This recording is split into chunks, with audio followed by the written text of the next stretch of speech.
मैं स्पष्ट और निर्भीक होकर कहना चाहता हूं कि रेखा जी, आपका वक्तव्य मात्र एक भूल नहीं, यह आपकी सोच की दुर्बलता का परिचारक है।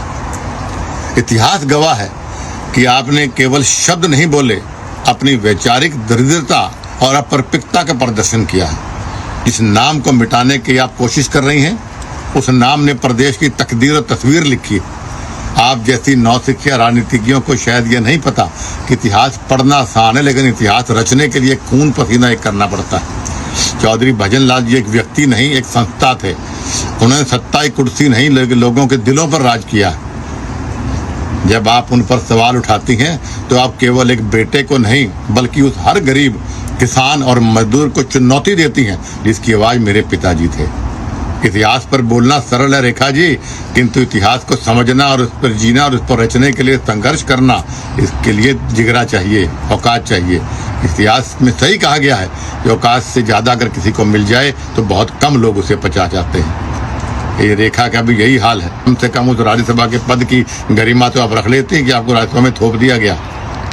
यही ऐसी नौसिखिया बात आज प्रदेश के अध्यक्ष ने करी।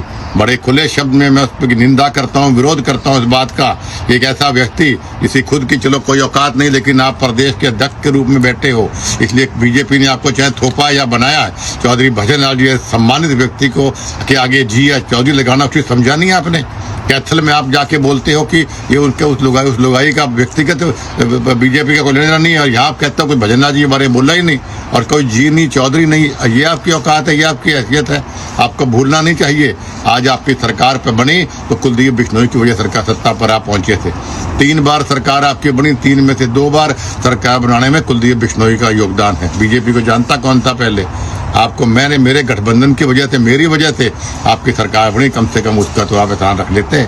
और इस बार भी 7.5% वोट हरियाणा प्रदेश में जो मेरा व्यक्तिगत वोट है चौधरी भजन लाल जी का, वो पूरा का पूरा वोट मैंने आपके ट्रांसफर कराया। मेरा वोट साइलेंट है, वरना तीसरी बार सरकार बन जाती।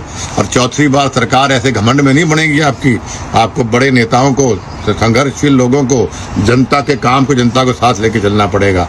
इस प्रकार बड़े नेताओं की अगर आप बेइज्जती करेंगे तो जनता की बात को बोलती नहीं, ना हम भूलने देंगे। मैं आपको स्पष्ट शब्दों में कहना चाहता हूं कि मुझे मजबूर मत करिए आप लोग कि मैं कोई ऐसा कदम उठाऊं कि आपको दोबारा अर्श से फर्श पर लेकर आ जाऊं। मैं भारतीय जनता पार्टी का एक अनुशासित सिपाही हूं, इसलिए आपको ये चुनौती दे रहा हूं, वरना कदम उठा चुका होता मैं। लेकिन आपको चुनौती दे रहा हूं और आपको अवगत करवा रहा हूं कि तुरंत प्रभाव से आप उस रेखा से माफी मंगवाइए और मोहन लाल बड़ोली जी को बोलिए कि चौधरी भजन लाल जी का नाम सम्मान से ले, और जो सही है सही बात करे। तुरंत प्रभाव से या तो वो रेखा माफी मांगे और या चौधरी भजन लाल या इसको आप नोटिस जारी करिए, वरना ये मामला यहाँ तक सीमित नहीं रहेगा।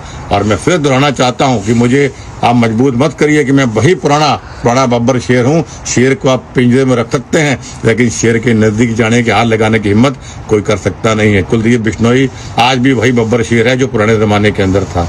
एक बार पुनः मैं तमाम मेरे साथियों का और तमाम उन वरिष्ठ नेताओं का हाथ जोड़ के मैं आभार व्यक्त करता हूं जिन्होंने आज भी चौधरी भजन लाल जी का सम्मान अपने शब्दों के रूप में किया, चाहे वो मुझे टेलीफोन करके किया हो या आपने सोशल मीडिया पर लिखकर किया हो।